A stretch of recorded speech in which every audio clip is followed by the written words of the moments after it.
Good morning, my friend. It is Tuesday morning. Welcome to the Pastor's Podcast. Good to have you with me this morning. It is voting primary day here in Oklahoma, in the state of Oklahoma. I was already out this morning, got my primary votes in. I think if you want your country to go the right direction, get out and vote. You say it's just a primary, yes, but primaries matter as well. I'd encourage you to get out and do your civic duty as a citizen to vote for the one who you feel like should hold the offices that are there. And I'd encourage you to do so. Had a good day yesterday, and certainly excited about what God's going to do today. Always enjoy that. Let me talk to you today about something that I believe that we have some problems with in our society that I'd really like to point out. And I say in our society, in our churches. I want to talk about not blaming Samuel. In 1 Samuel chapter 8, verse 3, the scripture says, and his sons walked not in his ways. It's talking about Samuel's sons now, but turned aside after lucre and took bribes and perverted judgment. Now, the blame game of who was wrong because of Samuel's boys did not live right. His boys not living right is often misplaced. We can sit and wonder what Samuel did that would have caused his boys to go wrong. But we miss the mark of who is wrong if we're looking to excuse their rebellious ways. You see, the ways that Samuel lived were not bad ways. In fact, Samuel lived a righteous life and was a great example for his boys. God never tells us how much time he gave to his boys as they were growing up. So if we're looking for a reason as to why they went wrong, we cannot blame that he didn't spend time with them. God never tells us if Samuel took a day off or a vacation to spend time with his boys, or if he went to their sporting activities. So we cannot blame this for his boys turning out wrong. So who is to blame for Samuel's boys not turning out right? The answer is found in the verse I just read to you. It says, and his sons walked not in his ways, but turned aside. Hold on. Nobody made them turn aside. They chose to turn aside. Nobody caused them to walk in a different way. They chose to walk in a different way. The reason Samuel's boys didn't do right was not because Samuel didn't give them time, or he was too busy with the ministry, or it's too hard on them, or that they didn't do right because because maybe he did some wrong. No, they didn't do right because they chose not to do right because they were rebellious. That's why. And we're quick to blame the old past for why rebellious children don't do right, when we ought to point our finger at the cause of the rebellious person. Ready? They're the one that chose to rebel. The ways of the old past are not wrong. And the rebellion of the rebel who blames the old past, that's what's wrong. Now, why are the old paths wrong when all the old paths do is show someone how to be blessed if they'll walk in those ways? Was God wrong in heaven when Lucifer rebelled? It's never the strictness of the old paths that causes a person to rebel, but they rebel because they are rebellious. Now listen, the parents who pointed a child to walk in the old paths didn't force that child to turn aside. To believe this mindset is to say that a car forced the driver to take a wrong exit. No, the car didn't force the driver to take the wrong exit, but the driver turned onto the wrong exit themselves. It's not the parent who was involved in the ministry and showed their children how to live a blessed life that caused that child to go wrong, but it was that child's rebellious heart that caused them to turn aside.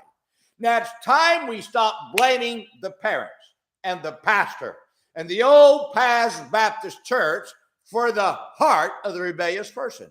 Instead, let's blame the rebel for choosing to rebel against God's way. I'm tired of people saying, well, don't lose your children because you're too busy in the ministry. That's a bunch of hogwash, my friend.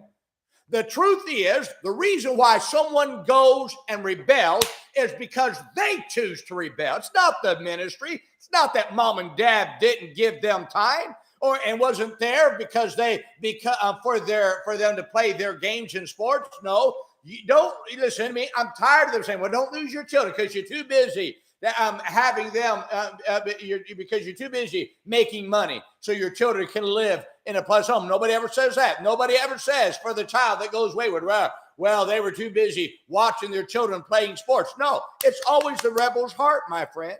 And somewhere we're going to have to get past the thing of blaming the ministry. That's what Satan likes. Listen to me. Some of you have fallen for this thing. Well, you're too much time in the ministry. How about too much time? How much too much time in politics, or too much time in sports, or too much time trying to make money? Nobody ever blames that. It's always the ministry's fault. It's always God's fault. No, it's the rebel's fault. And it's time we put it where it is. The reason a person chooses not to serve the Lord is because they choose not to serve the Lord. They don't rebel because a preacher fell in sin. No, they rebel because they choose to rebel. The reason a person doesn't walk in the ways of the Lord, it's not the way's fault, but the rebel's fault. We could save a lot of children from going the wrong way if we'd stop blaming the way and giving an excuse for the rebel to live their rebellious life. Point to the rebellion as the cause. My friend, I'm telling you, we're killing ourselves. We say, well, it's too hard. No, it's not too hard. Listen, okay. People say, well, the preacher never gave time for his children, never took vacation. My dad took us on vacations 2 times in my whole childhood. Now, why am I still serving the Lord? I'll tell you exactly why. Because I chose to serve the Lord. It's in the heart, my friend. It has nothing to do with how much time, how many vacations you take, and how many days off you take. Don't get me wrong. I'm not against a day off. I'm not against a vacation, but I'm tired of a bunch of people cowering to the rebel, letting the rebel dictate what we do. And the only thing that happens is we keep on backing up listen, Satan is applauding people for backing up. It's not the rebel's fault. I'm tired of preachers cowtelling and compromising because, well, the guy before me was too hard. No, it wasn't too hard. Ask how that went with Solomon. They said that about Rehoboam's people said that. Look what happened to Rehoboam. Lost the kingdom. It's not the hardness of the way, it's the rebellion of the heart.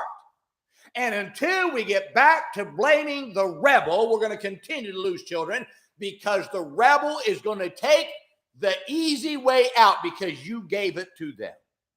Until we stop blaming the way and the time and how much time, let's start blaming the heart of the rebel. Don't get me wrong.